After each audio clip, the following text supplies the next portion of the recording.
What's going on, everyone? So, Los Angeles Lakers have signed Alex Fudge. Late last night, we got the announcement, and I'm excited about this. Now, look, they signed him to an Exhibit 10 deal, which all this is just to regain his rights. Now, the Lakers had him. He was on a two-way. Lakers released him off two-way. He ended up going to Dallas and was a part of the Dallas Mavericks, and now the Lakers have brought him back, and I never really wanted them to let him go to begin with. Now, you got guys like Armel Traore, which, again, I think Armel Traore has the potential to be probably the best young player we have. I mean, his size, his versatility, he's kind of shown the ability to do a little bit of everything. If he can kind of just hone all that, like, that dude could be a real problem. But Alex Fudge was a guy that I really liked.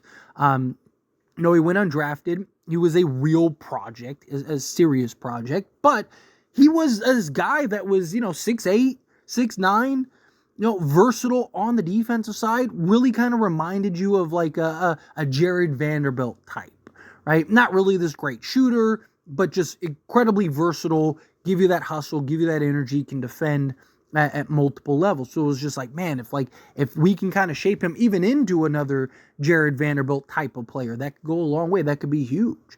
Now, he spent most of the time in the G League.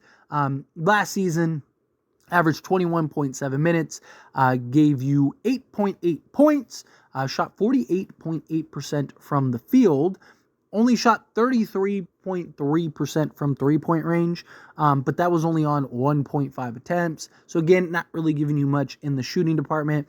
Also, free throw percentage was terrible at 66.7%, although he was only averaging one attempt per game. But still, like usually, right, you'll see a guy and it's like, his three-point shooting isn't great, but hey, man, his free throw percentage is, 78% or something like that. And it's like, it's a good sign that he may end up potentially becoming something shooting the basketball. But this is a guy that you're looking for, again, on the defense side of things, being the hustle guy.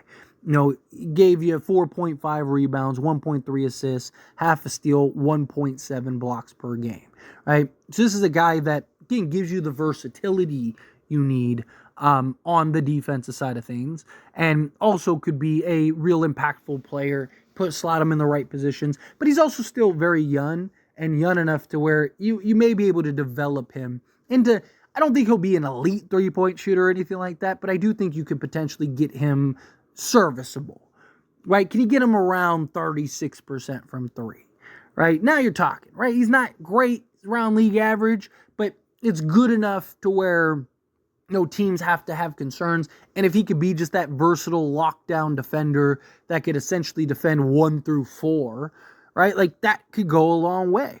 Again, he's 21 years old. So there's plenty of room for growth, plenty of room for potential. He was a guy I was very high on last season, not this previous season, but the season before that, right? This is a guy that I really wanted to see the Lakers kind of keep long term. And then he ends up getting let go. He goes to Dallas, and it was like, oh, no, right? Like, why did you go and do that? But it's good to see that the Lakers are bringing him back. So he'll probably, while you're watching this video, depending on when you're watching this video, it's very possible he's already been waived, right? They're going to do the same thing with him that they did with Vincent Valero Bogdan, right? Where, hey, we're just going to sign him to, Exhibit 10, then we're just going to waive him, and then now we retain his rights for the G League. And then they'll bring him in on the G League.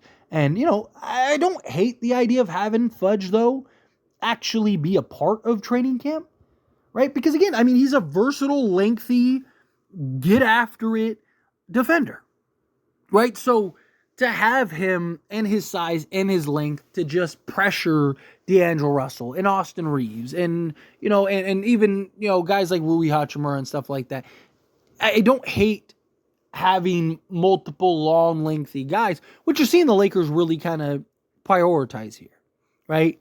You look at, like Armel Traore, Alex Fudge, even, Vincent Valero, right? Like these guys are all, 6'8", 6'9", versatile, long, lengthy. Now, in Valero's case, he's a guy that is looked at more as a shooter than he is necessarily a defender. But he is a guy that has good size and length, that if you can kind of just get him to have better discipline, can maybe have an impact on the defensive side of things, alongside a guy like Alex Fudge. I do like that the Lakers are really kind of, they're really trying to bring in and keep around multiple just lengthy wings. The Lakers have made it a real priority to grow and develop talent, right? They want to be one of, if not the best farm systems in the entire NBA.